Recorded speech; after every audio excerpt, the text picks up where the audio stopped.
You are listening to the Overwatch League Network, the podcast with... That is definitely the wrong one. But whatever. We'll just transition as if nothing ever happened, Ed.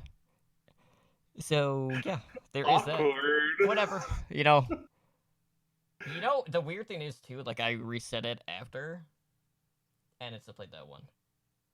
It's probably just on the wrong preset. But whatever, guys. Hello, everyone, and welcome back to Heroes Never Die, your one-stop spot for all things Overwatch. I am your host, Totally Drunk, and tonight on episode 206, we're going to be taking a look at the most recent news around Overwatch. And there's actually quite a bit going on this past week. We'll take a look at what's going on within the competitive scene before we preview Week 11 of the Overwatch League. So before we get into the news and introduce you to my co-host, let me just quickly take a moment to thank everyone who is joining us tonight on Twitch for our live show, and of course thank all of our repeat listeners out there. So joining me tonight, as always, is my co-host Ednar, and I gotta switch my Discord back. And Ed, we've had a lot of stuff going on, really, this past week. We've had the release of Echo. We have some potential massive changes coming to the experimental card that could have a pretty high magnitude in regards to just like what we're used to seeing in game. So I'm curious to see where we're gonna go there. We also have more retirements in regards to the Overwatch League. A lot of stuff happening here.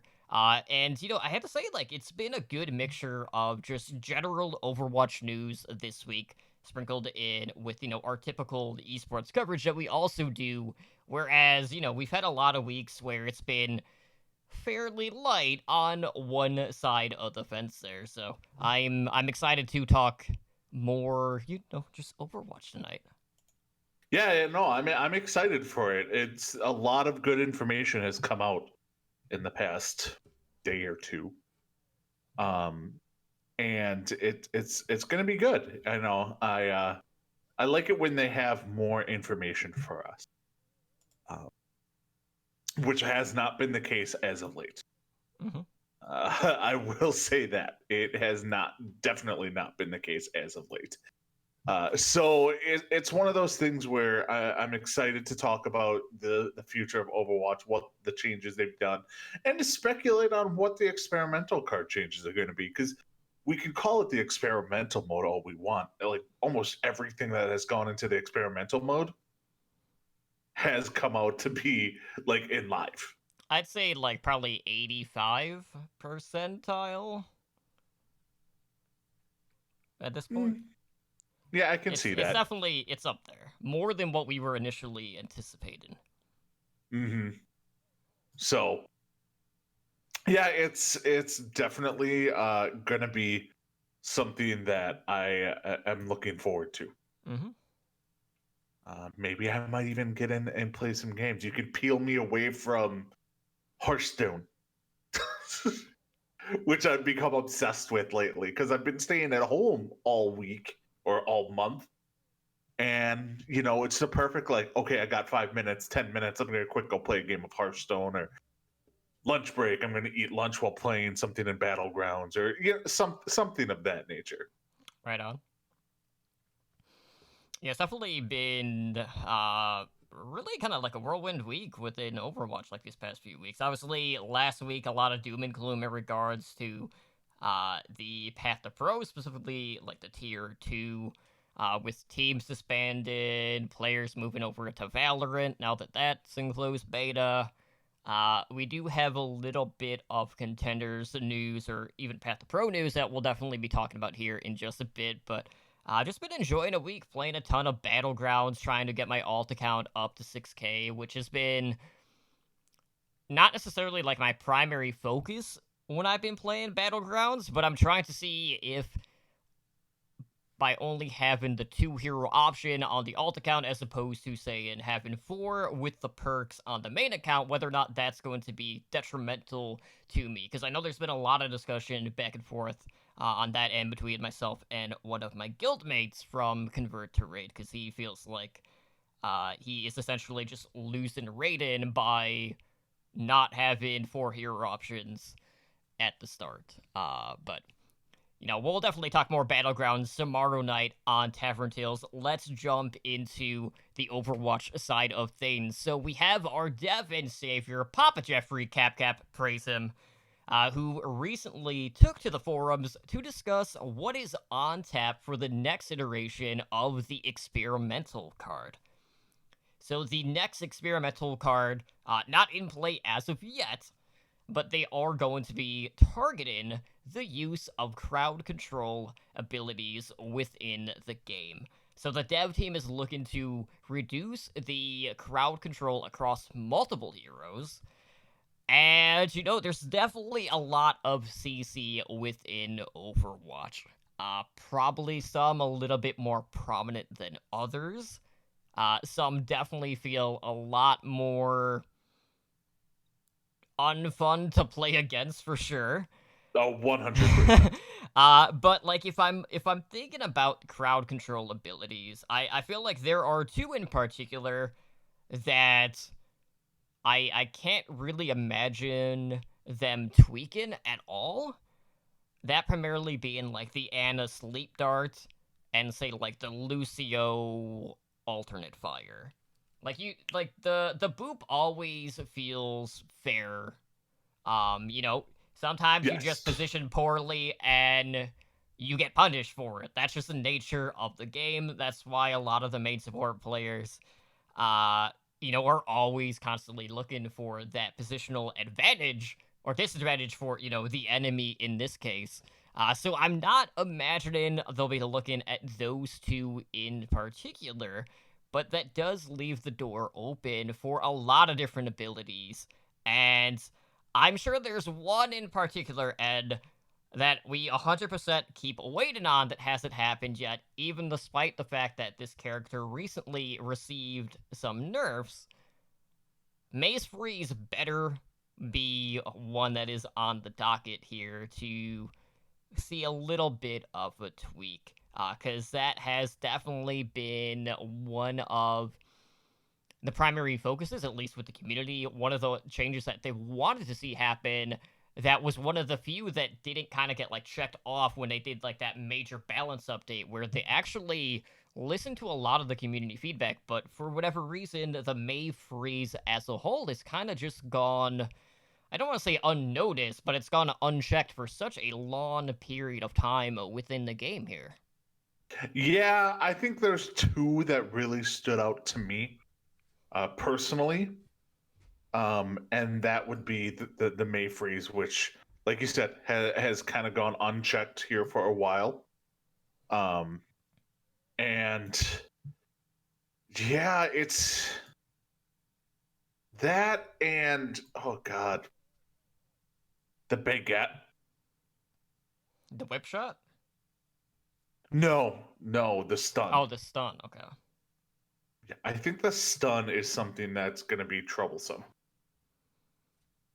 So I don't know, but the May freeze is definitely something I think that we're going to see some changes on that. In hopefully.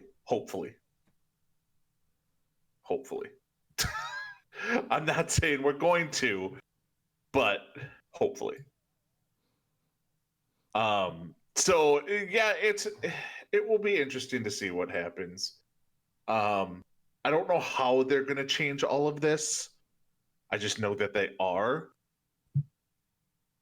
I how could they change the May freeze?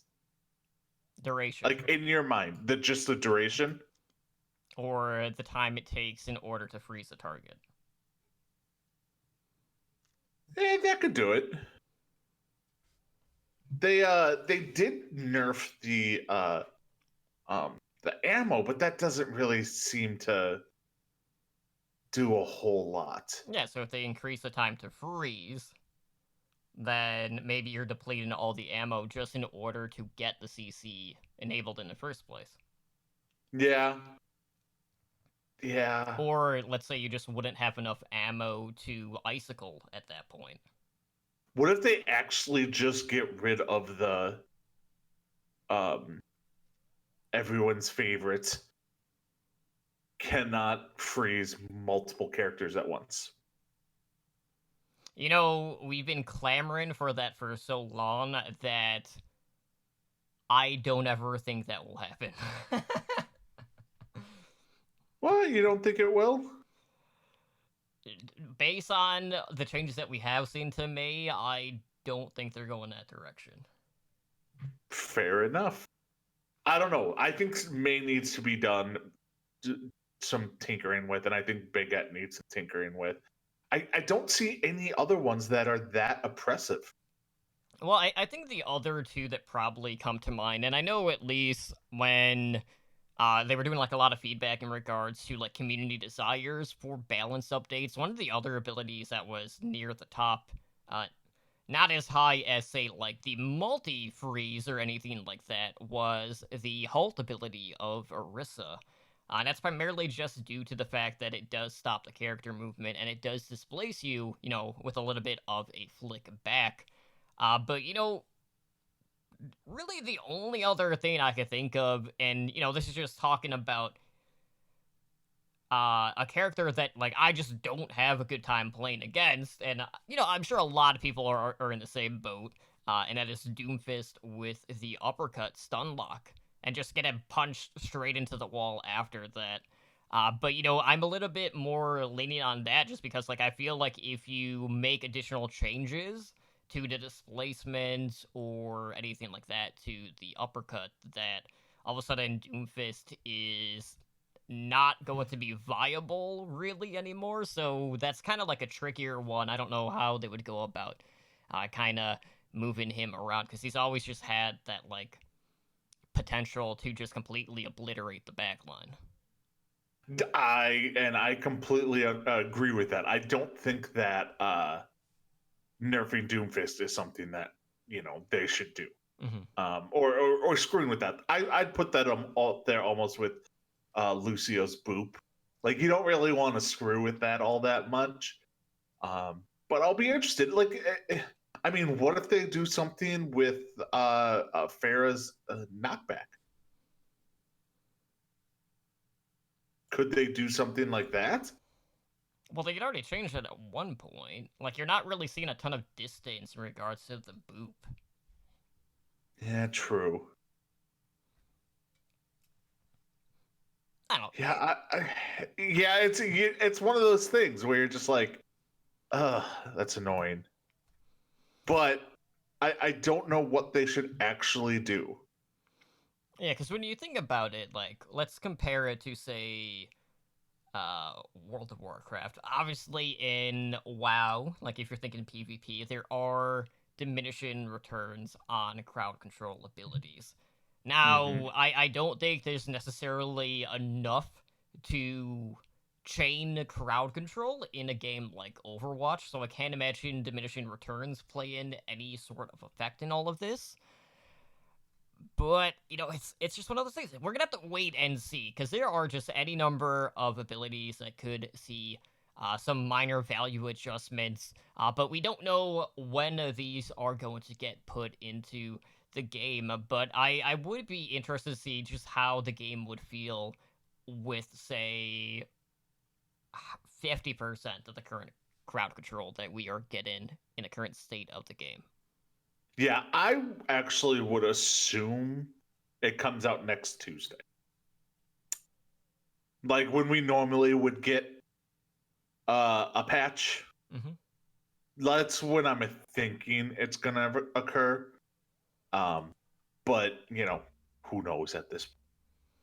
I'm just kind of excited to honestly to just see what it is, because it's gonna be awesome.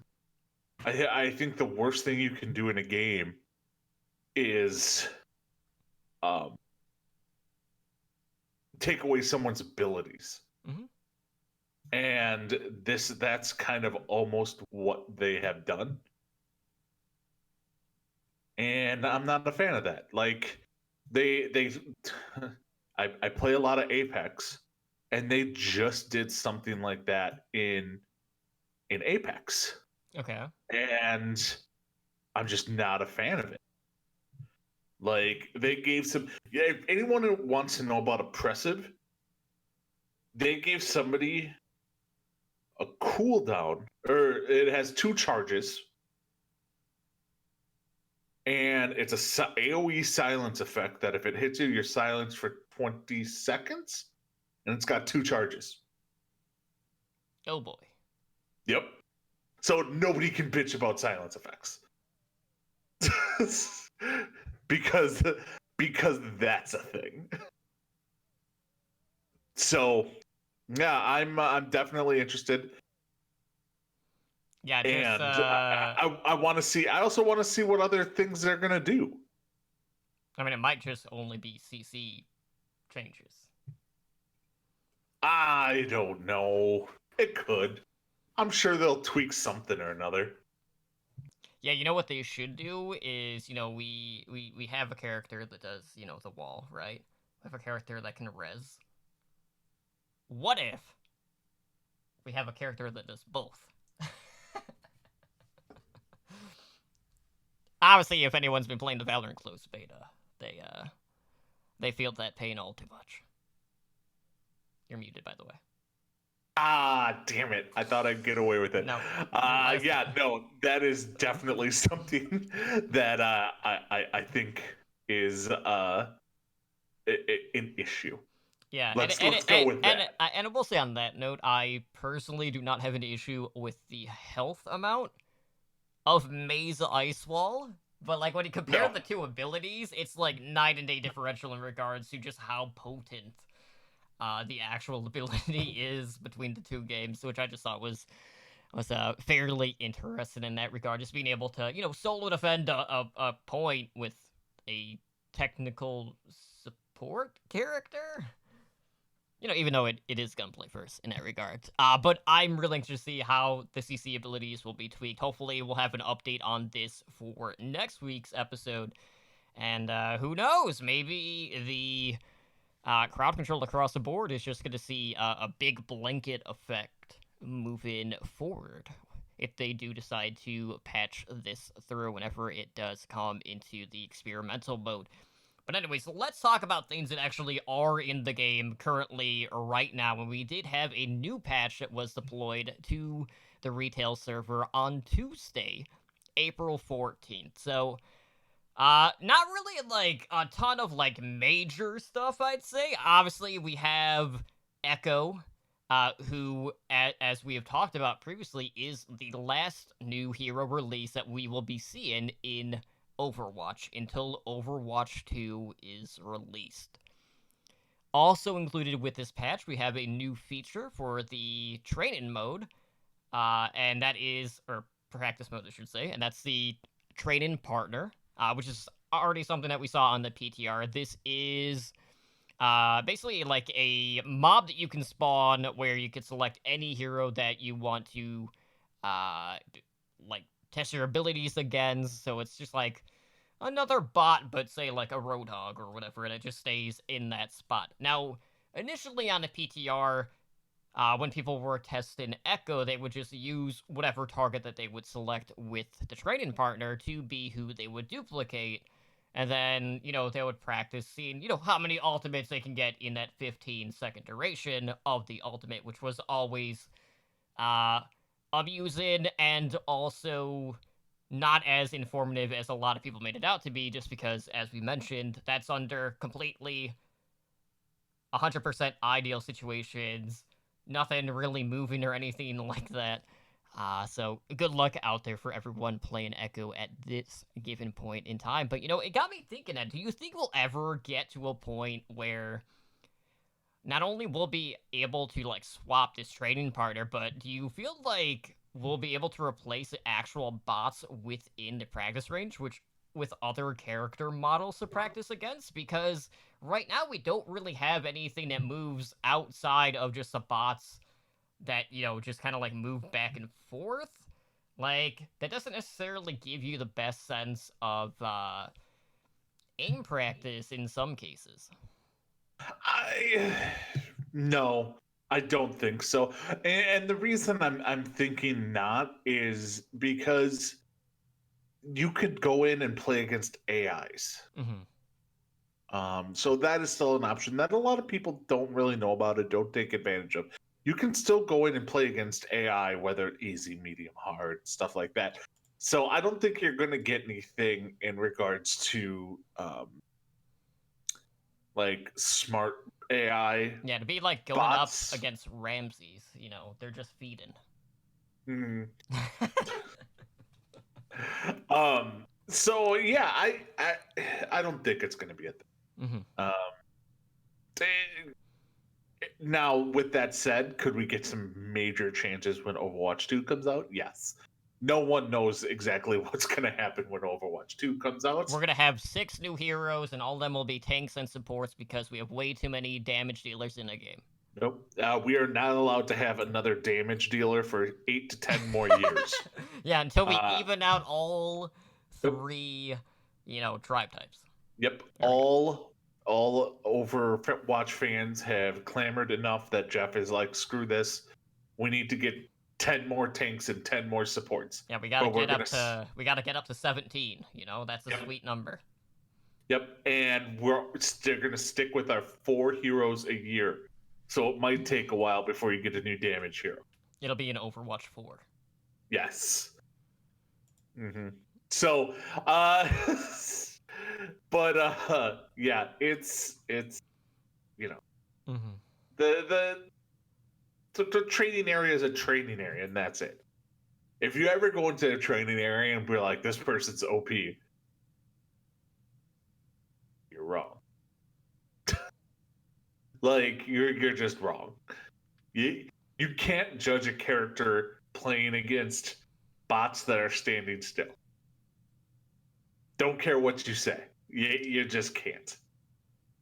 And you can't pick what hero is there for you to cherry pick your Echo Ultimate with. Because more often than not, that character will not be there for your Echo Alt. Like Mm-hmm. I'm seeing mainly all Echo Alt speed. They're dropping down to add a third tank. Right. So Echo is enabling goats. I've seen more, I would say, Orisa as the Echo target than anything right now for the Bongos. Bongo and the Holt. I can see it. But yeah, they're just making their own new form of goats.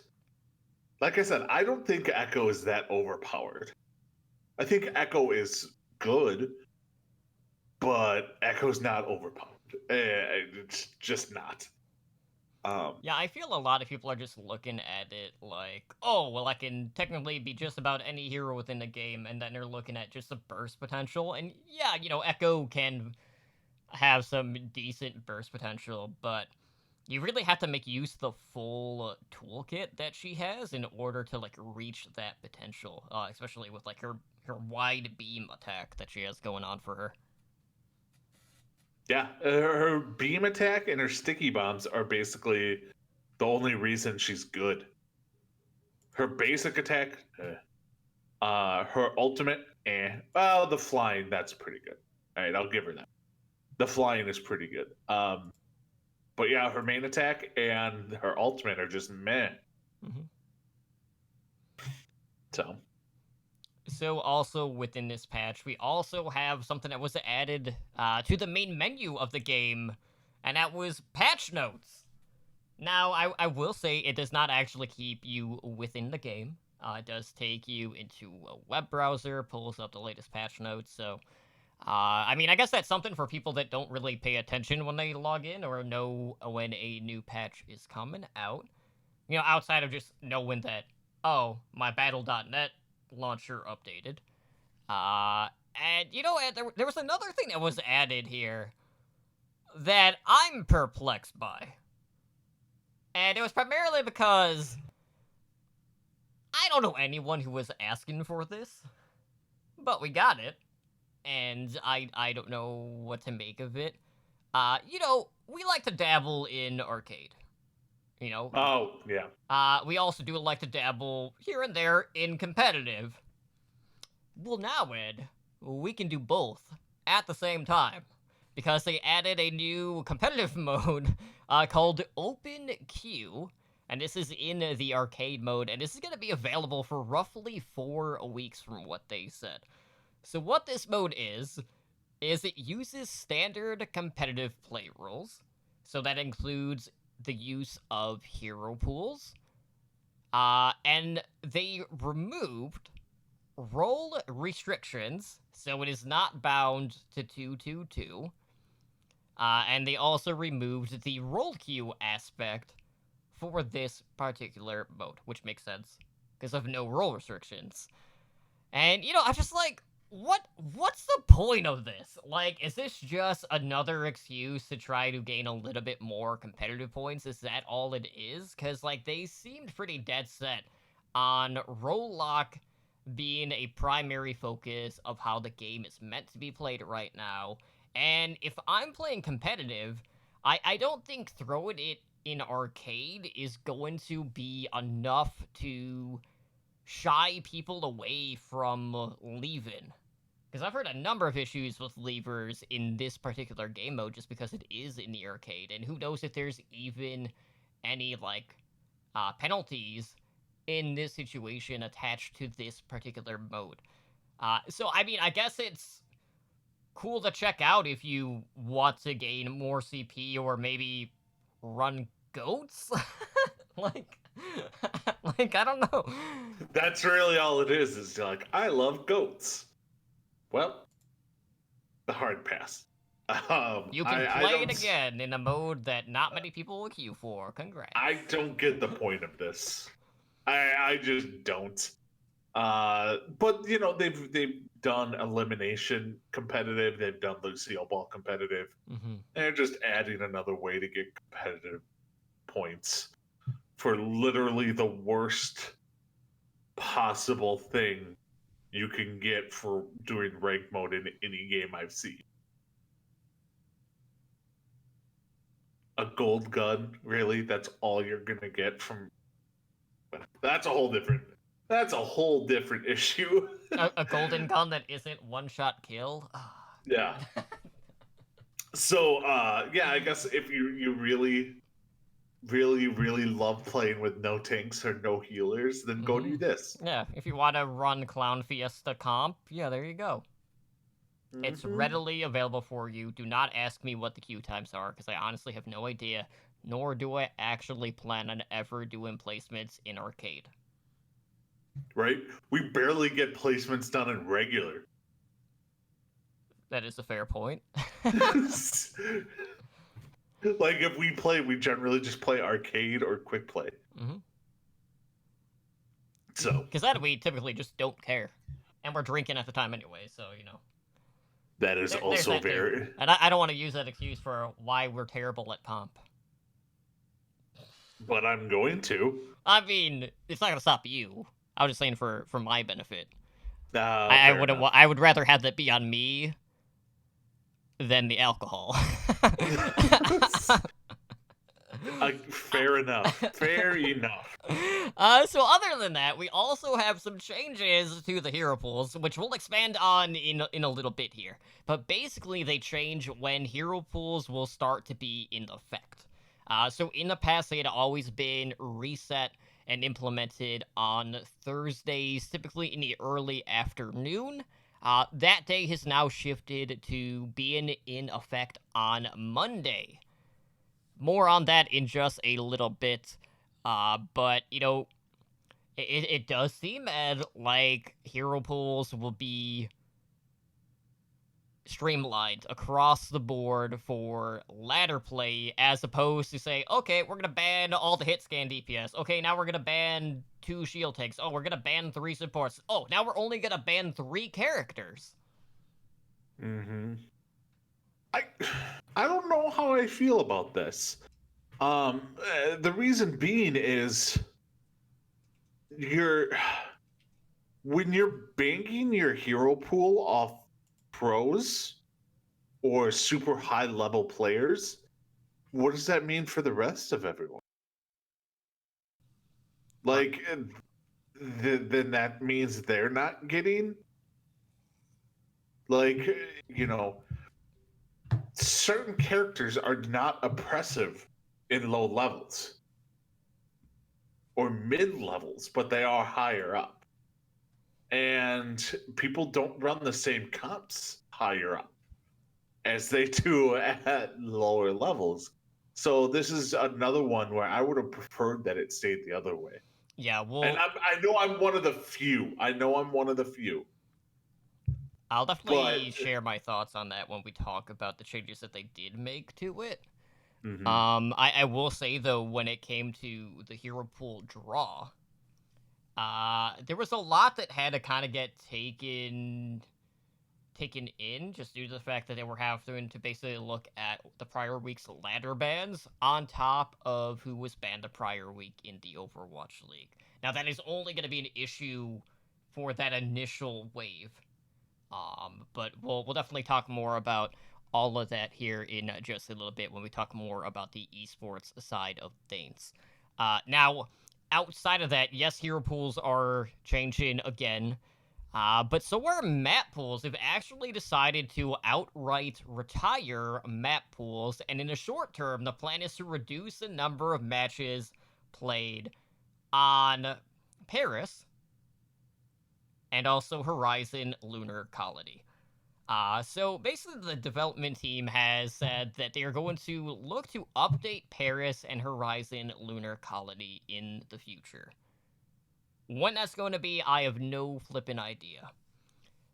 What I do know is there's been a lot of hatred towards Horizon Lunar Colony by a lot of the community, which also confuses me. I actually don't mind that for an assault map. No, and it's already been changed. Right. Like it went through. It was the first map. If and correct me if I'm wrong, which I usually am. But Horizon had probably the biggest change of any map in the game after it's been brought out. The only other notable change I remember was Anubis Point B with the Yes. entry. That being the only one. And Booger in chat says Horizon is the worst map. He's only saying that because his favorite map is Paris out of that assault pool. Well, you are a horrible human being, and your thoughts are meaningless at this point. Just say it. I mean, I'll be happy to see less Paris overall. I do like the idea of retiring the map pool, especially because I don't really think having like rotating map pools really gave like competitive seasons an identity. I feel like the weekly rotations to the hero pool definitely breeds more of an identity as opposed to only being able to play like 9 maps every, couple of months. But like the culmination of the two was just I think a little bit too much like overlaying, so to speak. No, I get it. It was a bit much. I honestly don't know what they could do to Horizon Lunar Colony. I got it.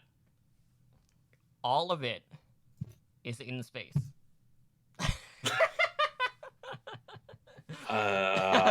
Don't take me seriously. That was not a legit thought. We're gonna take a hard pass on that one. But the boops will be spectacular. The boops won't happen. I mean, they still can happen. It would just take a very long time for you to actually get knocked off the map. I mean, you're not wrong. So I don't know. I'm just interested to see how they actually go about changing it at this point. Maybe removing some high ground on the second point. Like, that's the only thing I can really think of. Yeah. Maybe like get rid of the beams. Like, I don't think you need to remove like all the high ground. Like, I like the left and right side, but maybe just like the rotating beam up top would be what they would target, and just remove that outright. I don't know. Yeah, they could probably do something like that. Or Yeah, I just don't know why. And that's the thing. I'm not going to say I'm good at map development because I'm just not. That's why you just put them in space. Then you don't have to Sure. worry about the map because it's just a void. Sure, let's go with that. But yeah, I'm very interested to see how it goes. Yeah, then you can like introduce like the vehicles into Overwatch that are on point B. That's never gonna happen. No. Again, sure. Alright, so outside of that, we also have a hero update. I mean, it's not much of one. This was also on the PTR, and that is that they have looked to improve the movement accuracy of Tracer's Blink ability. So, you know, they're basically just looking to make it where when you blink, it'll be more accurate to where your crosshair is pointed. So they're essentially just trying to make Blink feel more responsive than what it was before. So essentially, like, as a Tracer player, this should make it easier for you to blink around or over some obstacles, but you're still not going to, like, say, blink through a space that Tracer's model, like, wouldn't fit through in the first place. But it's definitely not like the mad hops that we would see on the PTR, where she was able to, like, go vertical Yeah. a decent amount. You're just like, huh. That Tracer just somehow got onto the ledge with the Widowmaker. I don't know how that works, but you know what? Science. Mhm. It happened. So I don't know. I don't play Tracer enough that this is even a thing for me personally. So I don't know. Up to you, Tracer players, to tell me if this is good or bad. I don't know, it's been a while since, you know, we've been running dive, so I can't really say. Okay, so obviously right now the big talk is Echo, Hero 32, being live in the game. 17th damage dealer overall, as we mentioned. You know, I can do basic math in my head. That is over half. That's a lot. And, you know, I do want to mention, Booger did say, like, earlier in chat, you know, if it was still attack and defense-based heroes, you know, we wouldn't be having this discussion about, like, oh yeah, we need to release, like, 10 more support heroes to, you know, play catch-up in this case. That is true. Yes, that is true. But no matter what would happen, there'd still be people bitching about lack of tanks and bitching about What they're lack of supports. and also what category they're under. Exactly. Which they were already doing at the time. So for those that have been living under a rock or fell into the abyss, whatever, you know, within the past, like, I don't know, 3 weeks or so, Echo is a new damage hero who has the ability to fly, and she does have quite a few projectile-based abilities. And she can also duplicate into any hero on the enemy team with her ultimate, and also earn, you know, I mean, you're pretty much guaranteed, unless you die, to earn an ultimate when you pop your Q. Yeah, basically. And if you do die as the duplicate, you do respawn at full health as Echo. But anyway, so an interesting note here about Echo and new hero releases. Echo right now is available to play in competitive mode. This has not always been the case. Usually there was like a grace period of, I think 2 weeks was like the target you know, period for an extensive amount of time with new hero releases. So I was very confused when I was turning on the stream, which there is some promotional stuff going on right now with Overwatch, as to why I was seeing Echo being played in competitive play right off the bat. And a lot of people, this doesn't seem right. a lot of the community right now are not too happy about this, because you have a lot of people that are going in who didn't play Echo on the PTR, which is understandable, because really, that's probably 0.5% maybe on the player base. It's a very small number as opposed to, say, if a hero was going to get tested on experimental mode, which wouldn't happen anyways because of the assets that are involved with new models and all of that. But, only a small number of players tested out Echo there, and now you have everyone locking in Echo in just about every single competitive game that you have. And, that also means that you have some damage dealers that are also leaving matches because they can't also play Echo. So this is very perplexing, Ed. Because we've seen similar things in the past with new map releases as well, and they've tried to stay true to, okay, we're gonna let people learn the map or the hero for a couple of weeks. You can go dick around in quick play or in arcade. Maybe they should have just kept it in the open queue competitive arcade mode, because that one really doesn't matter, as opposed to just putting it in competitive outright on the hero release. So, I don't know, like, do you feel like it's way too early to basically put everyone's SR kind of like at the mercy of whether or not you have an Echo, let alone one that has actually practiced the hero? I don't think so. I don't think it's that big of a deal, personally. Yeah, I don't think I don't think SR is that big of a deal to a lot of people at this point. Some sure might it might be, but I'm not seeing it.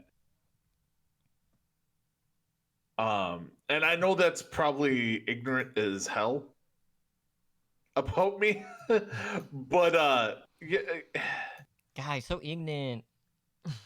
right? So he's so stupid. But yeah, no, I don't think one hero is gonna break you having anything good going on. Yeah, I have no problem. The way I look at it, Ed, is when I think of competitive Overwatch, I go in with the mindset of I am at the mercy Of mercy? of 5 other people that are on my team. Mm-hmm. So, regardless of what map, what the hero situation is, I'm already feeling like I'm fighting an uphill battle to begin with. Yes. And because they might have the superior, or you might have the superior Echo player, but if they have a superior Widowmaker, then that Echo's dead every time they go up in the air. More than likely, yes. So it's like, that doesn't mean that if the other team has a better Echo than yours, you automatically lose. That just isn't the case. Yeah, I feel like it's just not a situation where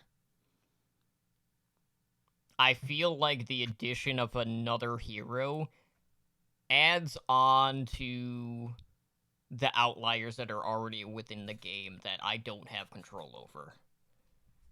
So, like, it's not like, oh, now all of a sudden, like, oh, I hope this person is playing a good hero, because chances are, at our level, they're probably not playing something that's viable in the first place anyway. But, I could see more potential value in an Echo over, say, someone insta-locking Sombra at gold. I don't know. I'm sure if I see somebody insta-locking Sombra in gold, I do not have a warm and fuzzy feeling about that. Mm-hmm. So if people are running up against Echo, hit scan primarily is the weakness of said character. Yeah, it's counting. I mean, and this is just my limited playstyle. Kesha in chat was asking. I wish I would have looked more into, how to counter Echo before going into comp last night. In my limited engagement, is you counter her the same way you counter Pharah. Mhm. That's really how it is. So yeah, just counter Farah and you're countering Echo at the same time. God help you if like Echo Farah become the meta, then it's gonna be like, well, shit, what do we do? Mhm. Yeah, but and Booger makes a good point. Diva seems like a good counter, but Diva is also a pretty darn good counter to Farah as well. Like Diva's not gonna snipe Farah out of the sky. It's enough of a distraction than Exactly. anything. So it's definitely something that is going to be, you know, worthwhile. Mhm. Absolutely. So with the release of Echo, we actually have some other like promotional events going on right now.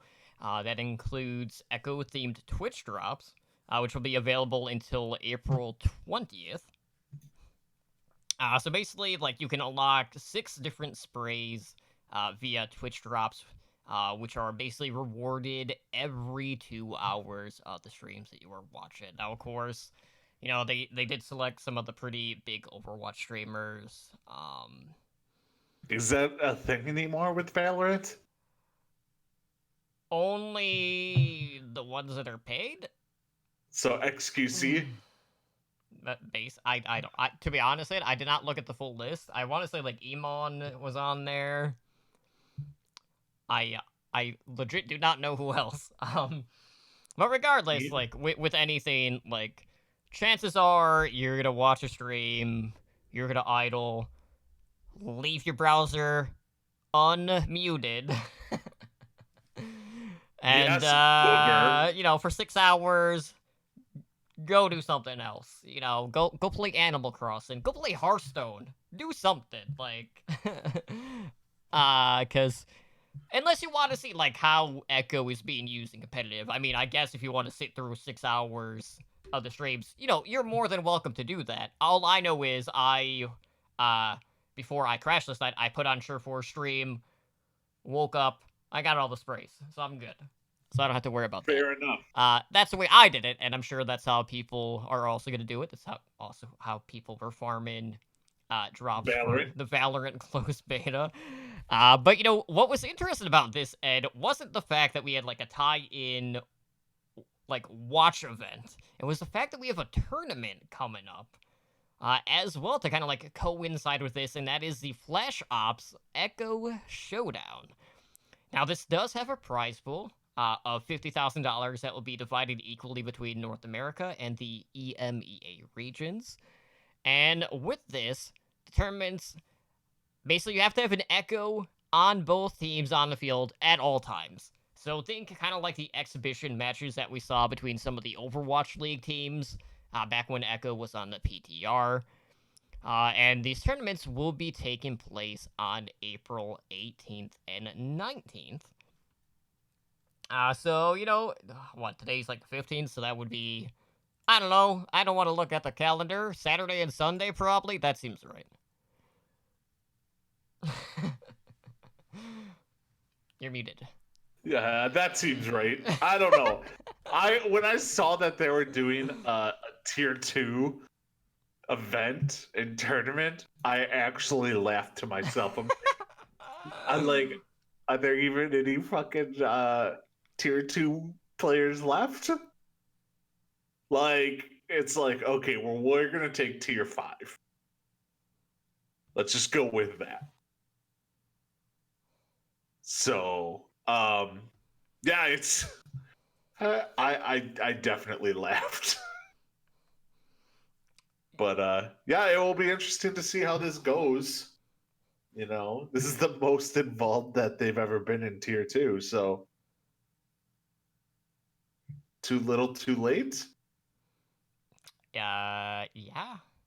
I mean, you know, if you wanted to show support to tier 2, you should have just done it from the beginning. 2, advertised it in the first place. And 3, you know, maybe try to put some money back into the organizations with, say, I don't know, in-game skins. Because there was another thing that happened with this patch, Ed, and that was the fact that, in the Overwatch League tab, they accidentally put in, and this is for Echo only, contenders home and away skins. And when I saw that, I was like, huh. So you're meaning to tell me that you could have done this the whole damn time? And I was livid. Like, it just felt like, obviously, there's been a lot of stuff happening with Path to Pro for various reasons. For a long time now. This has not just been an overnight thing. It was a combination of the parts, but it just felt like, to me, that was one of the final dominoes falling over. I was just like, man, come on. I don't care if it was an accident. The fact that you could have done it, but chose not to, pisses me off. It was the same thing with the SR reset. That one patch. Oh, where everything was wonky, and, Troy Hoban ended up getting gold. And I was like, here we go again. I'd be like, you gotta be shitting me, aren't you? Like, yeah, no, it's I laughed when this happened. Just like, what the hell is going on here? I'll be interested to see, and I will laugh if it actually comes out to be like, oh, we're raising this money for the tier 2 scene. Come help support us. And everyone's like, go to hell. Yeah, we're just going to add this to the contenders prize pool at the end of the season. And then everyone's going to be like, but there is no contenders because they all freaking quit. It's Korea. Yeah, all the money's going to Korea. I mean, that's where the infrastructure is anyway, so, I mean, it's not that far-fetched. Mm-hmm. So, but yeah, I definitely laughed at this. And the fact that it costs Overwatch League tokens to get it is even funnier. Yeah, tokens that you probably don't have right now. Luckily, and, if you signed up for the mailing list, maybe you could have bought that contender skin for, 100 OWL tokens. Because you are able to snag 100 free tokens whenever you sign up for the mail-in list, which, usually will be the email associated with your Battle.net account that you want to get the tokens on. And the sign-ups for this are running until April 29th. Now, if you're wondering, well, Totem, I'm already on this list. What do I have to do to get my free skin for the Overwatch League? Well, that's easy. Just refresh your information to receive the tokens. And it did mention, like, there might be a minor delay with the tokens being rewarded out. Now, that being said, Ed, still no update with YouTube and Overwatch League tokens. Who knows if we'll see any sort of tie-ins even outside of YouTube, say, like, on the Overwatch League site or, whatever. But, it is worth one skin, so you could, support, whoever. Just, probably don't buy a Boston skin, with everything going on. No, don't buy a Boston skin. Especially don't buy a Boston skin for a minor. No? Too soon? All right, fair enough. Honestly, I'm banking my Overwatch League tokens. I think I have like 800, 900 on me right now. I'm waiting for a Chicago team or something of that nature to come out. And I the way viewership's been going, I don't know if we're going to get expansion after this year. Maybe in a few years. I don't know. Like, it's really that's an interesting point because it's like, obviously, with the home and away model, we were expecting a lot of money to be brought in by the organizations, whether it's merch sale, ticket sales, all of that stuff. The culmination of the parts, essentially. Now that that's not a factor, what sort of budget cuts are we going to be seeing? Because, there are companies out there. essential businesses. The WWE. Yeah, everyone who reads my Twitter probably knows I'm a wrestling fan. But WWE, has been doing a ton of empty arena shows. And they're doing some cost cutting measures. Release a ton of superstars today.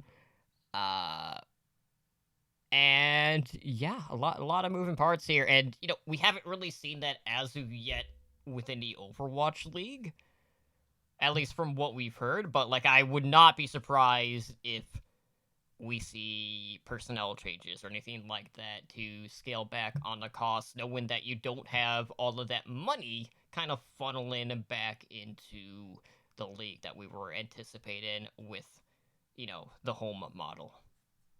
Yeah, who knows? I mean, how much more basic ass production can we get?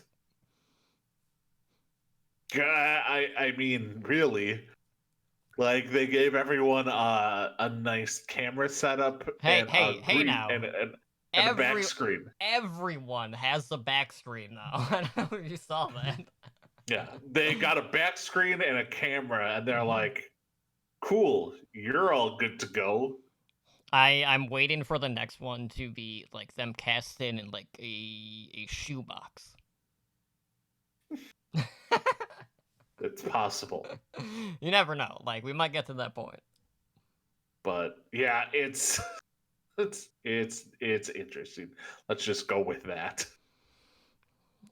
Yeah, and some people are getting the hell out of Dodge for various reasons. 100%. Some of them for, better opportunities, some of them for happy wife, happy life in some cases. Like for Fefe, who is now the former Toronto Defiant head coach. So basically, they did announce that, Fefe is retiring. In his place, stepping up for the interim head coach position, we have Little Bo, who was the assistant coach prior to this. And this is, Fefe had joined the Defiant back in October. Prior to that, he was with the Paris Eternal. And, they kind of shuffled around their personnel on the coaching staff. So Little Bo stepped up. Barrow, who did like a lot of the Over.GG stats. Or no, it was Winston's Lab. He is stepping up as the strategic coach, which was what Little Bo was doing. And then Albalis is remaining the assistant coach on this team. Now, Feifei, yeah, Feifei did, do like a medium post about, the decision behind it, and he did note that the reason for his retirement was mostly personal, as, he was just, looking at his wife, who basically had dedicated her life to follow him on his projects, over the past couple of years, and, now he's returning the favor, and, that's his primary reason. But, there were other things that have heavily impacted the job position of, a coach. A lot of that has to do with not only the changes to the league format when it comes to the home and away model, when that was a thing, but also the introduction of hero pools, because it basically made him less capable of being an influencer and a leader on this team, where all of a sudden you have like these really short practice weeks, and then you're only able to like figure out like an optimal setup for that given week in like 2 or 3 days, which isn't really a lot of time. So you're essentially putting everyone under a microscope at that point to be the first team to really figure out, like, okay, what is going to be the optimal way to play on any given week? And it puts a lot of, like, the power in the players' hands to figure that out. And if you don't, it's adapt or perish in this league. Boston probably knows that better than anyone right now. There's also been some of the elite teams who, at various points of this season, and this has not just happened to one elite team, have basically gone from being someone we consider top 2 to all of a sudden being, I don't know what's going on or where to rate this team. Now, in one case, let's say the Shock, they did avenge both of those losses to the LA Gladiators and the LA Valiant, but now we also saw it recently with the Vancouver Titans against some of the Chinese Overwatch League teams, so it's been a lot of moving parts. But, who knows? Maybe with the shift to Monday and hero pools, maybe that will be a little bit of an offset, but I don't know. It still seems like a big ask for the teams to really figure everything out on a week-to-week basis where you don't really know what the optimal setup is going to be. Yeah, it's screwed up. Like it's just it's messed up. Like there's no other way to put it really. Besides that, like it's one of those things where teams are just as lost as everyone else, and there's nothing they can do about it. And everyone's just like, what is actually happening in the world right now? It's like, where in the world is Carmen Sandiego? Where in the... No. I mean, you're speaking my childhood, so... Dude, I love that show. Not even gonna sugarcoat it. Where in the world is Carmen Sandiego? What about the PC game? Did you ever play the No, PC I did game? not. Oh my god. We would play the ever living hell out of that game.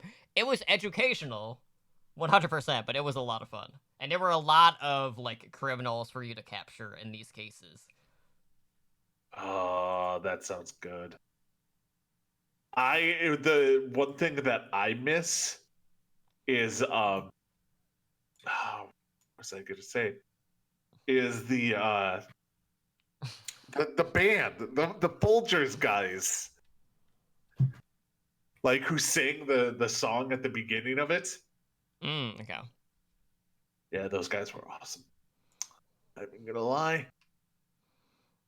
They were kind of my heroes. Well, maybe those gumshoes could have gotten down to the bottom of what would be considered meta. Possibly. Who knows? But, like I've said a million times before, there is no meta in Overwatch anymore. And even if there was, it would be region specific. It's region specific, changing on a weekly basis. Yeah. That's like almost the anti-definition of a meta. Is that. So, yeah. I don't know. I'm excited to see it, though. I think it's good for the game to do this. I think it's good to not have a meta. But will it be a better game without CC? Oh, it will 10 times be a better game without CC. Well, we'll know for sure in hopefully a week. Oh, God. When they, just halve it or half it. Who knows? Who knows what the percentage will be? Obviously, changes will come in that regard. And, speaking of changes, of course, it wouldn't be a week with Uprising, land in the headlines in some fashion. This one, isn't bad.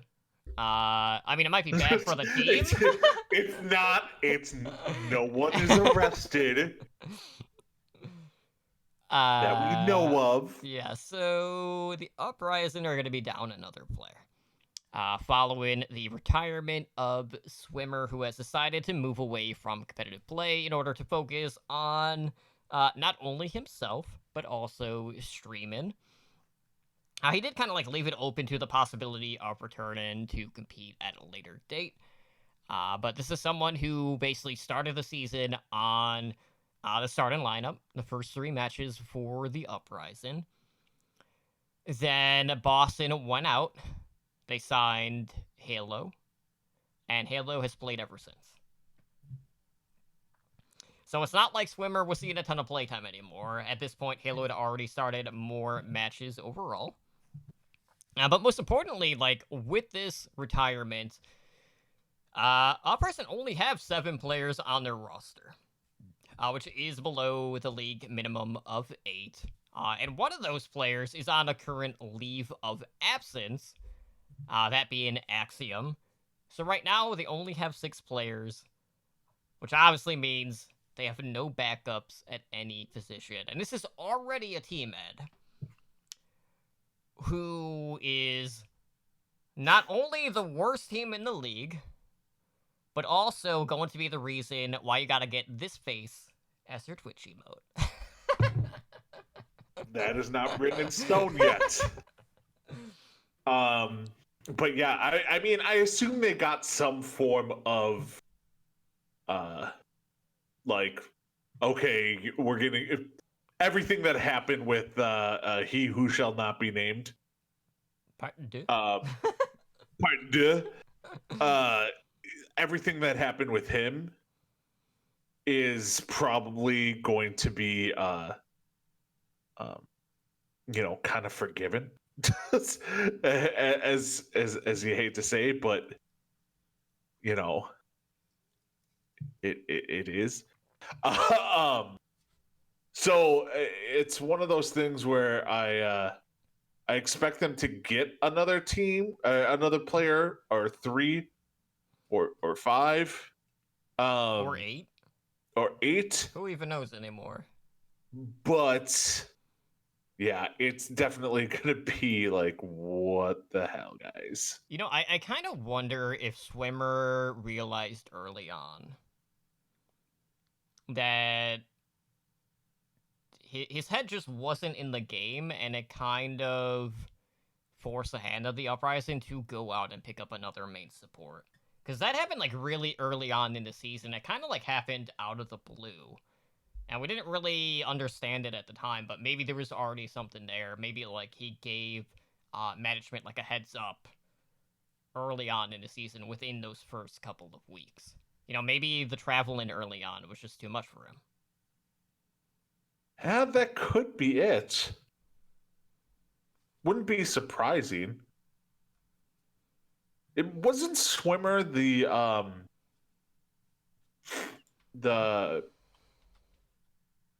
like gold player who hit pro. Mm-hmm. Like he's everyone's like the dream, essentially. Yes. So yeah, and he was on the academy team before that, but yeah, pretty. Yeah, he's everyone's hero. He's the true Choi boy. Yeah, from gold to Path to Pro to the Overwatch League. So yeah, I wish him the best in streaming. Hopefully, who knows? Maybe he'll make more money streaming. Like it wouldn't surprise me, but that's still quite a few sub points to get up to, even to match the minimum of the Overwatch League contract. Right. But that's really not the only adjustment that we have seen, at least on rosters. The other case that we're going to talk about is more temporary, and that is that Paris Eternal DVS player XC has returned to Korea. So, again, obviously, like, we've kind of been in a constant state of flux with the pandemic and everything. Teams moving to Korea. This time, XC's just been dealing with, like, some severe neck pain, and he's gonna get, whatever treatment, and then, he'll hope to return at a later date.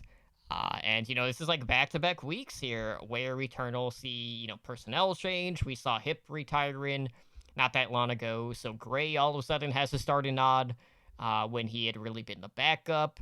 Now it also means that Nico and Soon are going to be the starting DPS duo, because there are only 2 that are eligible right now. Since Sparkle still isn't, going to be 18 until, I think, end of May or something? It's still a little bit off there in that regard as well. But, like, we've seen a lot of hit scan bans here. At least in recent weeks, whether it is ladder or, Overwatch League. And, I will say, regardless of XC being on the roster or not, Eternal have definitely been playing up as opposed to like what we were initially expecting from them. So I wouldn't say like it's been like a massive blow to this team because they have really progressed further than what we were anticipating. And, they're still putting up a hell of a fight against some of the top teams in the league currently. So, this is a good opportunity for Soon to get reps in, which is never a bad thing either. No, it's not. It's not a bad thing at all. I think it all depends on how long Xe is going to be out for. Hopefully, he's back by the time, possibly to pair up with Sparkle, so we can see that duo live in action and be the new Doa Decay. As we've seen kind of dominate, I think Sparkle and Xe could do something like that. But gotta stay healthy. Yeah, Especially it is, nowadays. just to confirm, May 31st is when Sparkle is eligible. So legit the last very possible end. moment. Okay, fair very enough. end of May.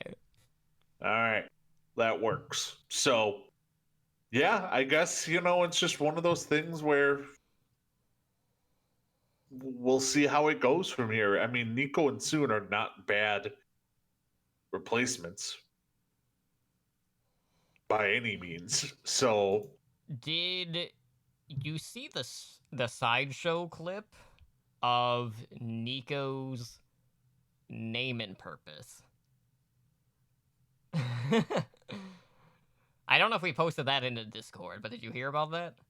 No, I have not. So it's Nico God. And I want to say like the reason behind it was like he was using this script.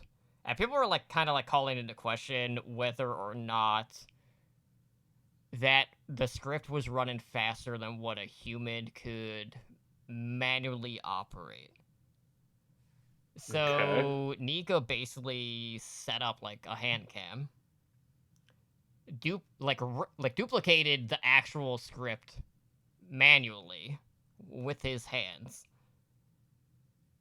So he is literally inhuman. Fair That's enough. Nico God being his name. It was something like that, and I was like, "Huh."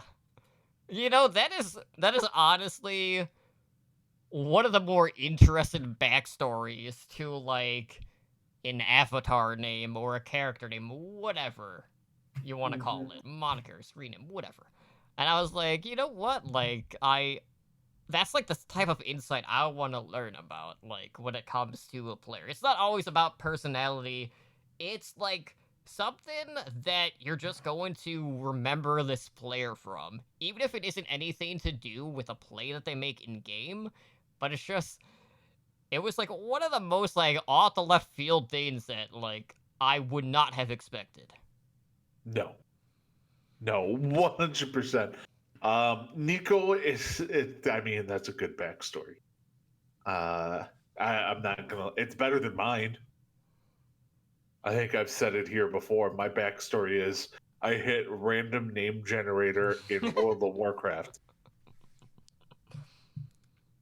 So there's that. That explains why you're so basic. Yeah, I'm just a basic bitch. Thanks, Totem. Yeah, you're welcome. You ass. You're always so mean to me. I don't get it, Totem. You just gotta hate on me. I can't help it. I gotta pass the time in these dark periods. And these things. Sure, let's go with that. I mean, I already poked fun at Ramsey, so you gotta go full circle. Okay, fair enough. No, it's I think they'll be fine. Paris is definitely one of those teams. Who did they even play this week? Oh, they play Florida. That should be a good matchup for them. Yeah, it really should be a good matchup for them. I can't see them performing that much worse. Just because Soon and Nico have been performing so well, and the support line has held strong, and Hanbin has been doing Hanbin things, which I think a lot of us are a little bit surprised about. So yeah, I'm very much looking forward to seeing this matchup because I love seeing these young hotshot Korean players. So let's just wait for Ixie to come back to play with Sparkle. And then we will finally see their final form. Yeah, basically. Yeah.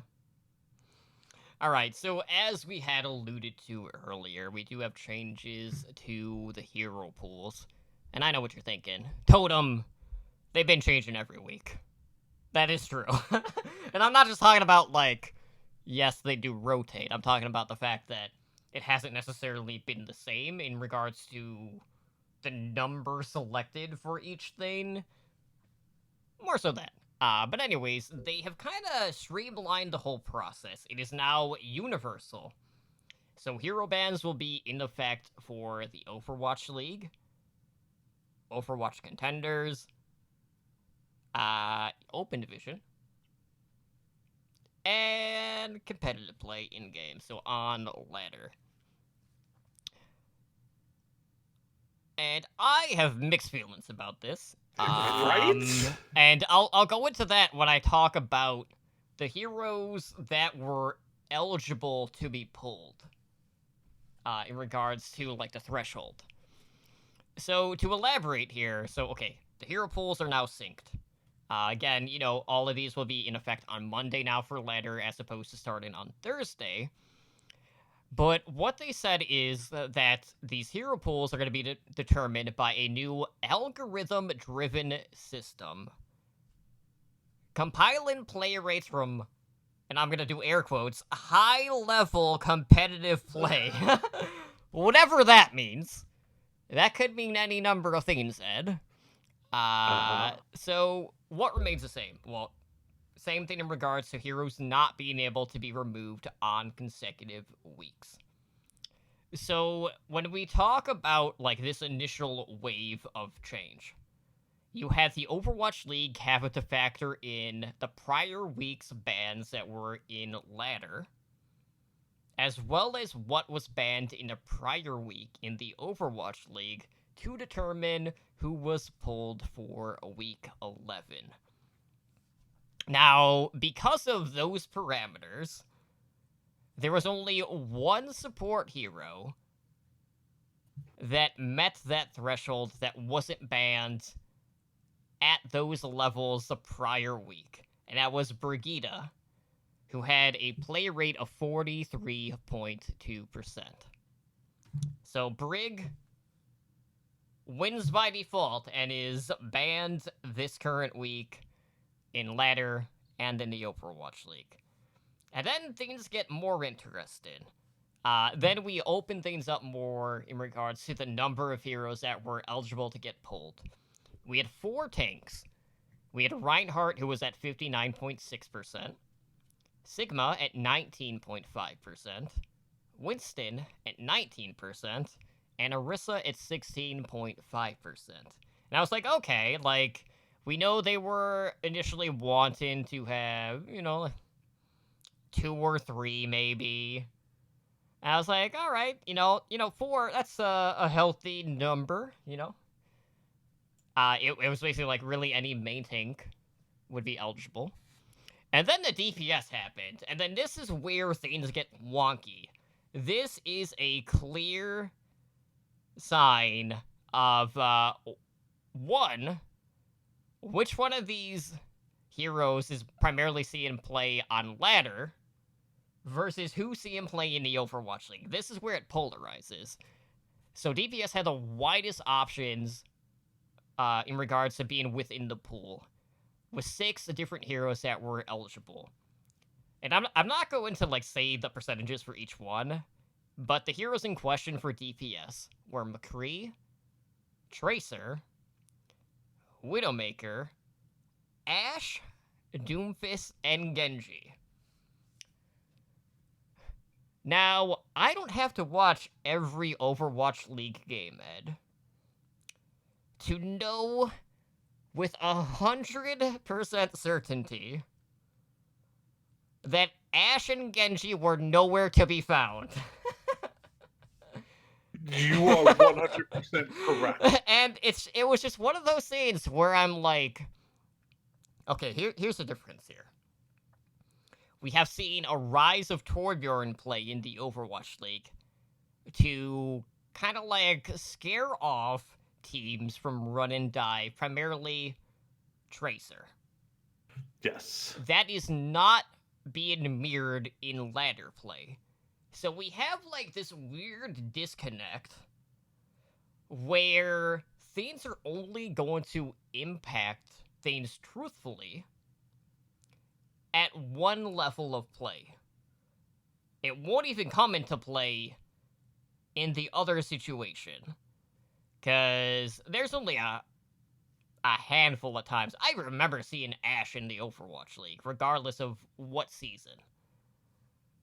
But, let's say Hitscan was banned the week prior. Of course, more people might have picked up Ashe that week on ladder. And, people like to run dive, so, like, yeah, I can understand Genji being there at the ladder level, but no one was playing Genji in the Overwatch League. Hoxa wasn't even playing, so we know he wasn't the reasoning behind it. So, like, it's just one of these weird things. Like, at its core, streamlining a process made sense, but I feel like it only made sense if you were streamlining the higher levels of competition, where, say, it was only Path to Pro and above, or even, like, top 500 and above. I don't feel like it being top-down is necessarily, like, the best way to do it. And then to think, like, ladder play can dictate what's being played in the Overwatch League is just mind-boggling to me, because there's such a differential between the two, not just in skill, but also, what heroes are getting played outright. So I don't want to be in a situation where, like, Ashe is banned from the Overwatch League, because then you're just like, well, that's not going to change anything. So it's essentially just a dead pick. Yeah, no, this was the wrong move, in my opinion. For those simple reasons, I don't think ladder play should affect pro play. Plain and simple, ladder play, and no matter how high of level, is not as good as pro play. It's just not. Mm-hmm. And the fact that can change what these, like, professional players are actually gonna do. So it's jacked up, to say the least. I'm not a huge fan of it. I think they should have just gone with the keep them separate, but extend it in the pro level to 2 weeks instead of 1 week. Mm-hmm. So teams would actually have more time to practice. Exactly. I think they should have gone to 2 weeks instead of 1. But don't include ranked ladder matches into the pro scene. Like, no.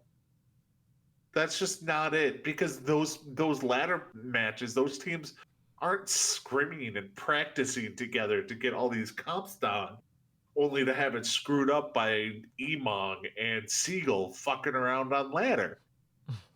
Like,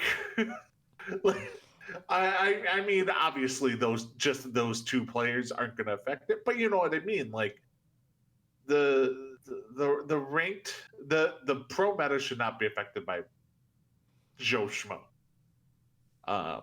So yeah, that is my biggest complaint.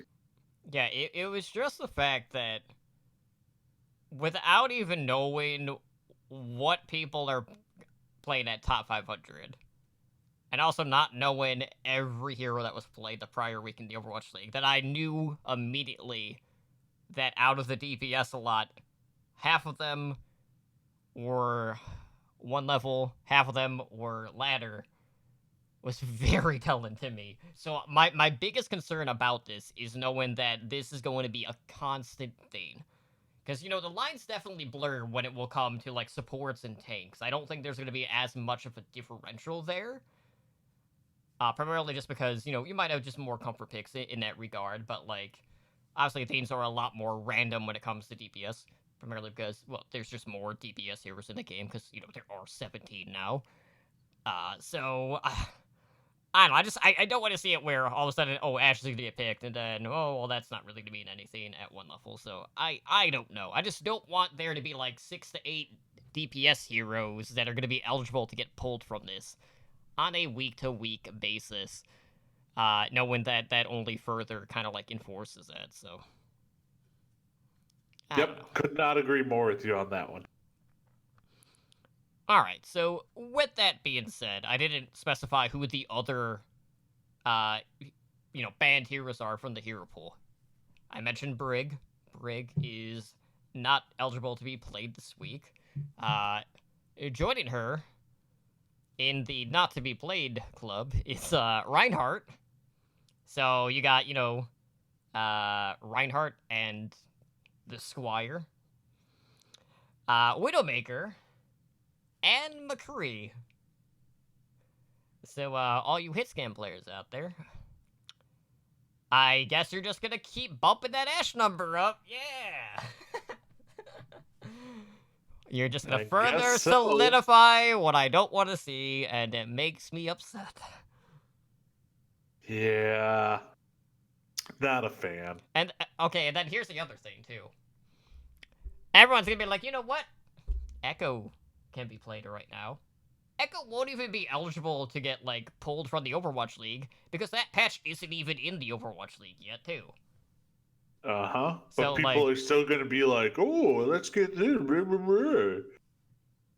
That's my impression of people. Okay. I don't know what people, but I'll It was I'll a roll pretty with good one. Yeah. I mean, I can't deny that it was a person's.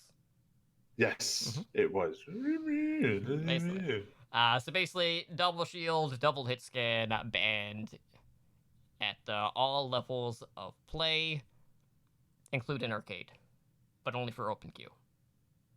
That's still gonna be so awkward to say, like, oh yeah, we have competitive, but in a not so serious environment in arcade. Kind of counterintuitive. Weird. Yeah. Yeah, it's a little weird. You know what else is weird, though? But kind of like a good weird. We kind of got, like, changes to the broadcast schedule this week for the Overwatch League. I know I was over the moon about this. If you guys listened to OWL About the Numbers last night, you probably know Bob wasn't too thrilled about this change. But this week, anyways, we have games on Thursday, Friday, Saturday, and Sunday. Now, don't worry, it's still the same amount of games overall. It is 2 games a night, or early morning, depending on how you want to look at it. We have, like, the NA side on Thursday and Friday, and then you have Pacific or, the China games on Saturday and Sunday. So, Ed, looking at the slot here, this is a weird week. So on Thursday at 4 p.m. Pacific time, we have Atlanta Reign going up against the Washington Justice, followed by a Battle of LA between the Gliders and the Valiant at 6 p.m. Pacific time. So Justice floundering. Like, they're looking bad. Atlanta, I don't think have looked as strong as we were initially anticipating. But I wouldn't say they're out of top 6, top 8 discussion right now. But, just based off of how the Justice have looked, not feeling too confident in their chances to pull off the upset in this case. No. That LA game, though, could be pretty spicy, knowing that, we've seen very big upsets by both of these teams over a, quote, elite team of the Shock. Then they both lost to the Shock. And now they're, I don't want to say on equal footing. I feel like the Valiant are still a step behind. But the Valiant have definitely been one of those teams who have kind of like sneakily been a lot better than community as a whole expectations. Yeah, they've kind of. I mean, I think it's just one of those things where no one knew what to expect coming into this year, Mm-hmm. and then we get this. You know, you hate to see it, but you're just like, I guess I'm completely wrong. And I think all of us were. I am looking at Odds Portal, and there is one line in here that is pretty spicy, but I'll talk about that in a minute. Ooh, now I'm intrigued. We can move on because I want to hear what this line is. But anyway, so on Friday, we got 4 p.m. Pacific time, we got Florida Mayhem going up against the Exilus Eternal, followed by Toilet Bowl Part 2 of Boston Uprising versus Toronto Defiant. That's a really shitty day of games. like I can see like Mayhem Eternal could be interesting, but I feel like there's still a fairly large gap between those two teams. And then if I'm being completely honest, if I'm looking at Boston and Toronto, guys, I honestly don't care about either team. Like, it's very hard for me to sit down and watch either of those teams, even though, like, I know there's a ton of fan favorites on Toronto. But knowing that going into the season, we all... Like, I definitely had this concern of, like, okay, they're just going for name value. I was like, I've already seen how this plays out. I've watched Dallas Fuel in the past. I know they're gonna shit the bed. Fast forward, 10 weeks into the season. Toronto just aren't good. Now they're, without a head coach. Well, they got an interim head coach. We'll see how that impacts them, but they've definitely been very slow to adapt. And, even early on when they kind of just, like, went all in on certain strats, even that wasn't enough either. So it's just like, well, what's this team's identity at this point, other than just kind of being underwhelming, Yeah, this Friday's not a good day. Like, all of the week 11 matchups, not that good. I mean, the China games are more interesting, and that's Yes. only because, Shanghai has kind of run with it, but also the fact that everyone's basically beaten everyone. Yeah. Now, you are missing a matchup on our list here. Am I? Yeah, at Friday at 10 p.m., we have Dallas Fuel versus the Shock. Oh, I am. Shit, I don't even realize. So that is a good one. I would say that's a good matchup. And that was the game, Ed. That has a wonky line. What is do they have Dallas favored? Well, no, but I was just looking at like the totals here. Okay, so Dallas. And this is, hold on. This is just like normal bet and odds, so plus minus. They have Dallas at plus 998, right? The Shock are favored minus 5,000. Oh. I saw the number and I was like, Jesus Christ. Yeah. So, okay, so like the next highest favorite on this list is like minus 833, and that's Atlanta over Washington. So I think somebody screwed up entering the info, because I don't think I've ever seen anything at negative 5,000. Yeah, even neither have I. I don't even think it wasn't even remotely that bad for the Mayweather McGregor fight out in Vegas. Mm-hmm. So yeah, we think somebody screwed something up there. More than likely, but it's just like one of those things. I was like, wait a minute, am I seeing this right? Mm-hmm. You didn't add an extra zero on top of there? Like, this is weird. Now that being said, I will say, like, from what I have seen of Dallas this year, That DPS line, man, has been popping off. Like, we got exactly what we were wanting to see out of Decay, out of Doha, which I know you and I were both happy about. And yes, the Shock have looked kind of rocky.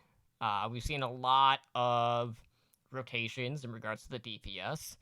Hitscan is banned this week, so Ons is probably not going to see play because he has been playing quite extensively in online play, which was probably something that wouldn't have happened if they were in Arena.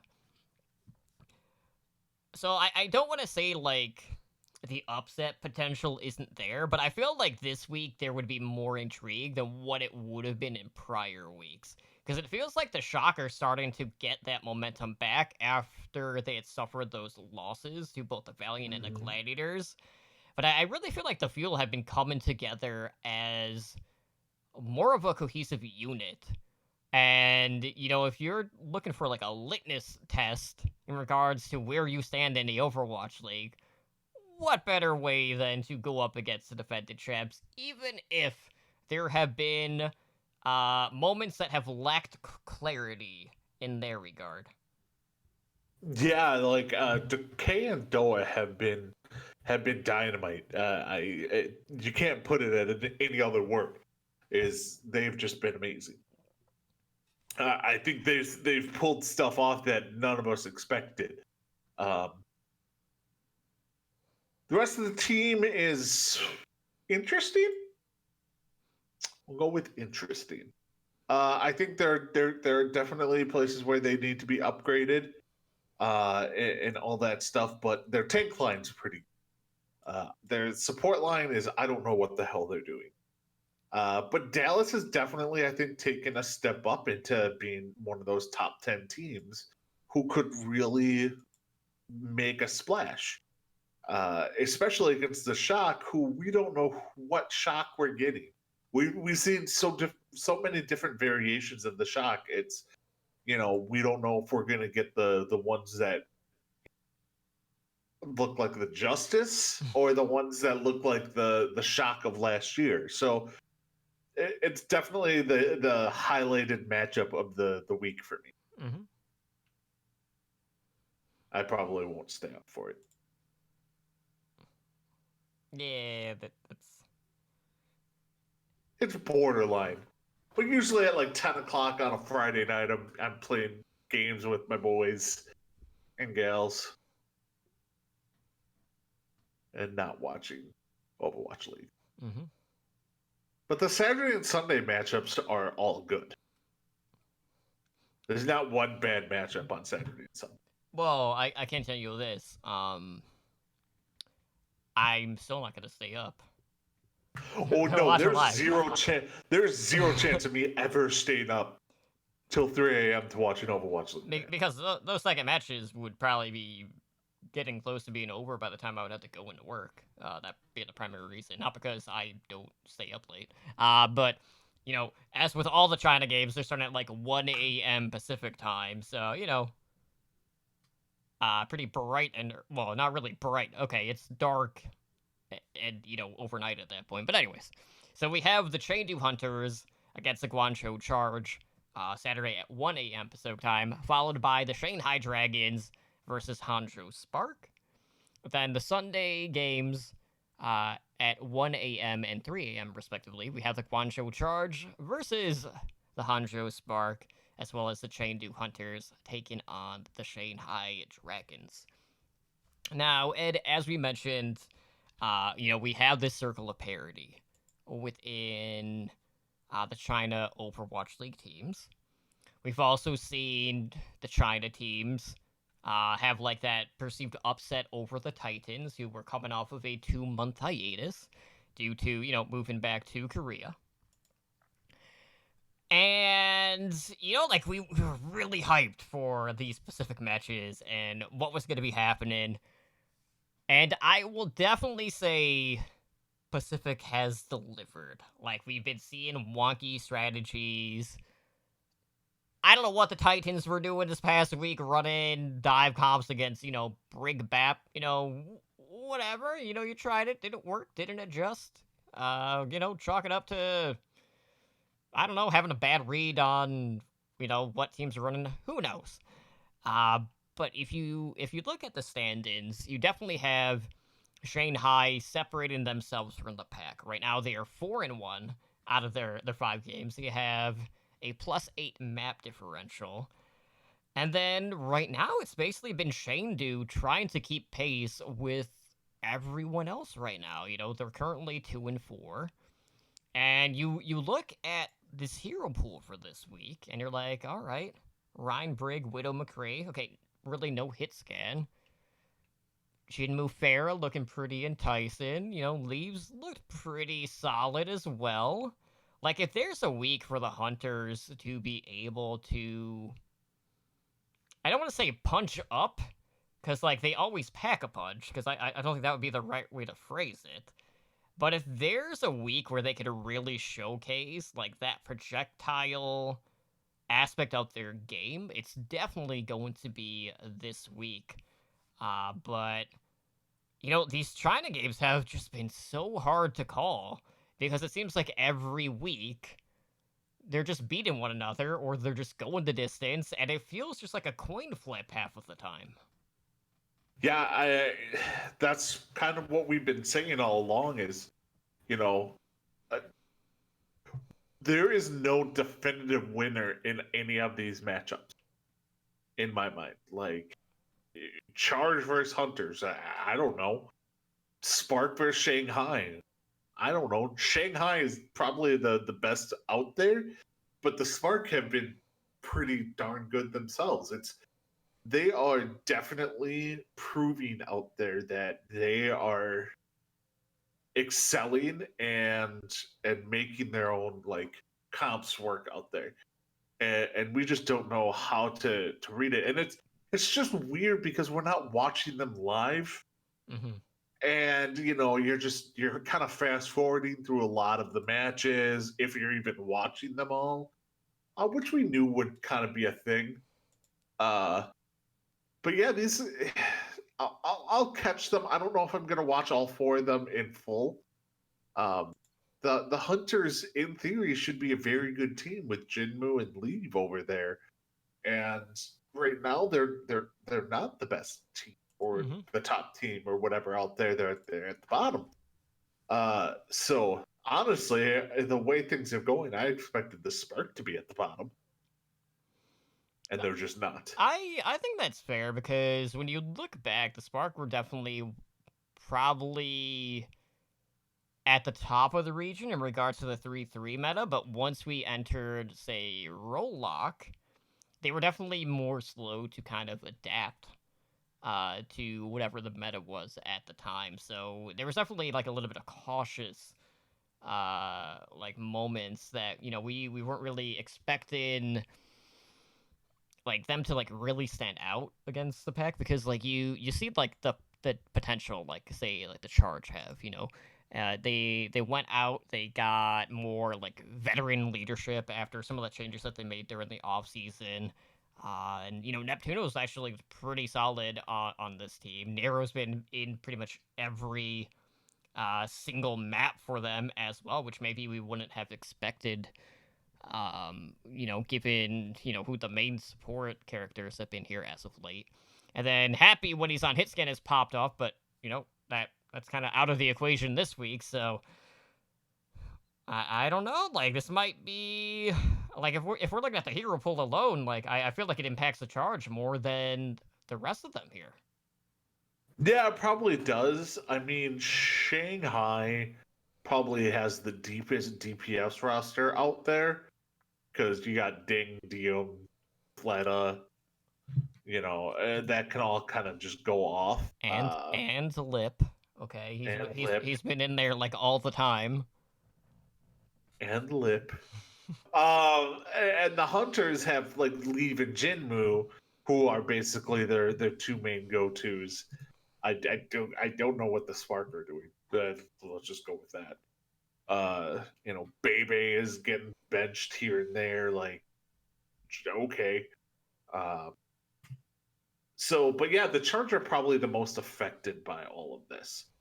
The Hunters have the chance to be the most take advantage of the team. Mm-hmm. Because I think Jinmu on his Pharah can really dominate when hit with so much hit scan gone to counter. So yeah, it'll be interesting to see how they play with the meta. I definitely think you're going to see more Pharah, which I don't think anyone would be too surprised about. Nope. I'm looking forward to it. So it should be an interesting week. I will say though, like for me, with Thursday through Sunday now, at least for this week, at least I'm not having to constantly be playing catch up after work on the weekend. So that'll be like a sigh of relief, at least for me personally. So I should have an easier time to watch what I want to watch. Downside to that is there's also more that I'm not as interested in this week. So it's just like, I like the idea. Probably not the right week to have selected here. But it is what it Definitely not. is. I'm so happy that we have Overwatch League, and, you know, we can't always have solid matchups. Nope. And we didn't know about these matchups till like Monday. Yeah. And if I'm not mistaken, like, I think they only updated it for, like, this week, too. Let me see. I'm on the Overwatch League webpage. Yep, you are correct, sir.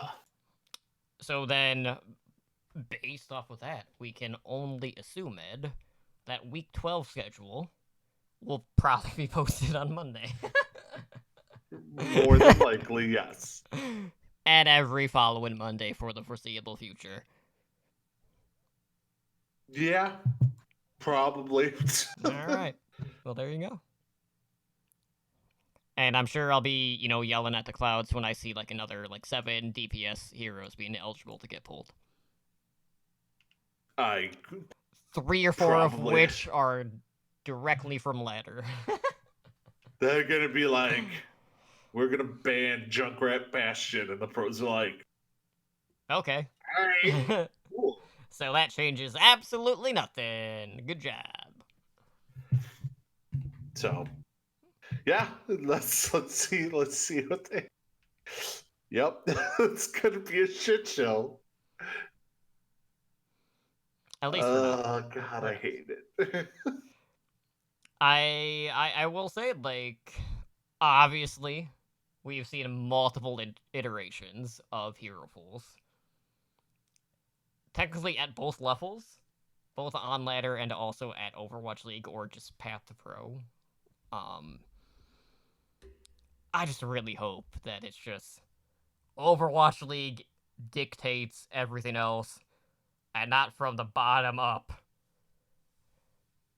Because God help us if Ednar and Totem can have any effect on the pro meta. Shit's about to go down. Yeah. That's the thing. I just want them to specify what high level of play is. Like, does that mean Diamond? Does that mean Grandmaster, Top 500, Path to Pro? We have no idea. And who even knows if they will specify that at any given point in time? All we can do right now is speculate and just blame the people on ladder anyway. Freaking ladder people. Yeah, that's the fairest thing to do in our eyes. So yeah, and I think that pretty much covers everything. Got a good mix of stuff this week, which I'm happy to see. Probably not going to be like that every week, because it never is. Nope. You know, we're fully expecting kind of a lull coming up here. Yeah, unless Experimental Card goes live on Tuesday. Yeah. That might because be there's no more heroes. Probably nothing too crazy drastic. I think the next big thing we're looking forward to now is Overwatch 2. I mean, I was gonna jokingly say Flash Ops, but you know, you kept talking. Yeah, no one's all in on Flash Ops. Darn. Yeah, sorry. Unfortunate. Oh well, let's wrap it up for tonight. So if you guys want to help us out, the best thing to do, honestly, is to head over to iTunes, give us a 5-star review, write us a review. That way, you know, we can actually see it. lets us know how we're doing. We're always looking for new things to incorporate into the show.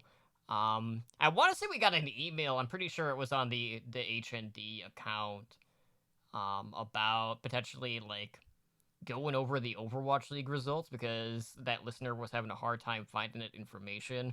And that's something that we've done in the past, but the reason why we hadn't been doing it is because that information is out there online on the Overwatch League website and also on, sites like Juked or like over.gg. So maybe this is someone who was primarily using, say, like the Overwatch League app to get updates, which hasn't really been a good tool, if I'm being completely honest. So if you are someone out there that relies on the OWL app, you're 100% better off just going to the website to stay more up to date in that regard. But I do appreciate the email. And I will weigh in on that, even if it's just like a quick recap of the score lines.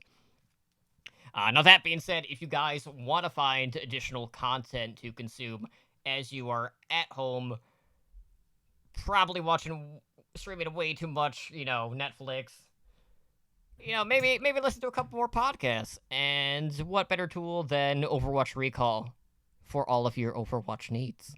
Whether it is Overwatch, Overwatch League, or Blackwatch Report for Path to Pro.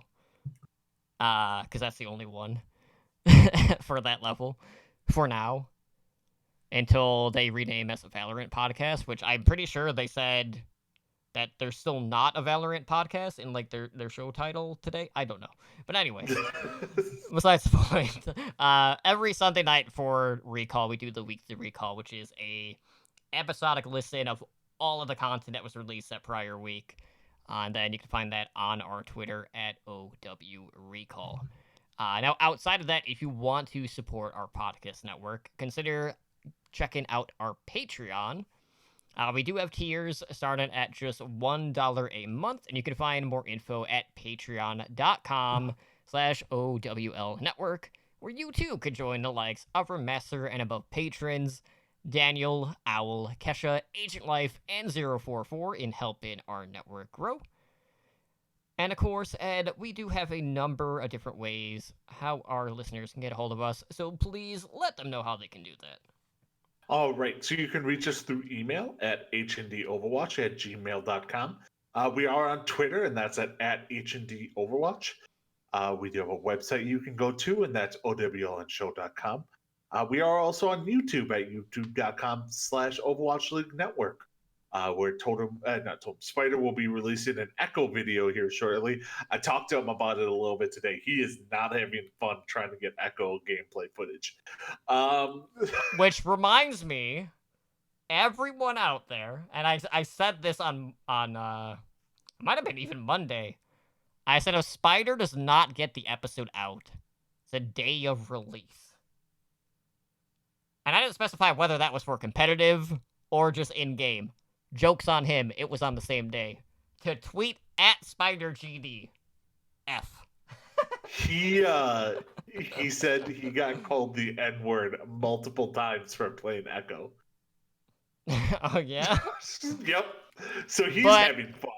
But did those players, A, get dropped by their organization while they were streaming? Possibly. This isn't NASCAR, though. Yeah.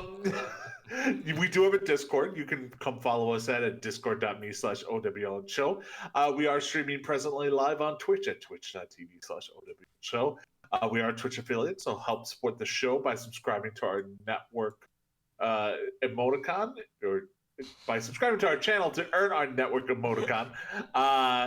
Sorry, Discord message in the middle of me saying that screwed me up. So our podcast network does stream pretty regularly. We have the Overwatch League Network at Mondays at 7 p.m. Pacific. We have OWL by the Numbers. Our fantasy podcast is Tuesdays at 6 p.m. Pacific. Which is back. Woohoo! Which is back. We have this show, Heroes Never Die, airs Wednesdays at 5 p.m. Pacific. And then we have the other show Toadman and I do, Tavern Tales, a Hearthstone Battlegrounds podcast, which airs Thursdays at 5 p.m. Pacific, but we stream that over at twitch.tv/TavernTalesHS.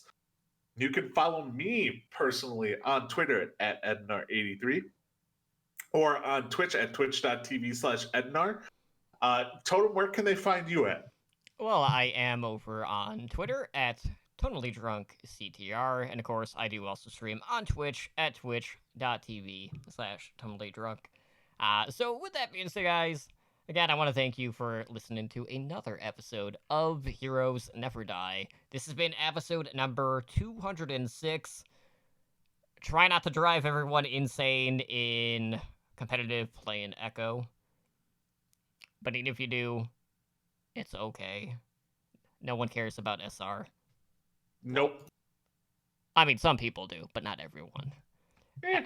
And then, if they're really that worried anyway about their skill rating, just tell them, hey guy, like, there's competitive in arcade, like, go play that, Go play that if you want 6 DPS. Yeah, there you go. Problem solved. That's all you need to do. So, again, we'll see you guys back this next week. Enjoy the games this week, and then we will see you guys next time. Peace out, y'all.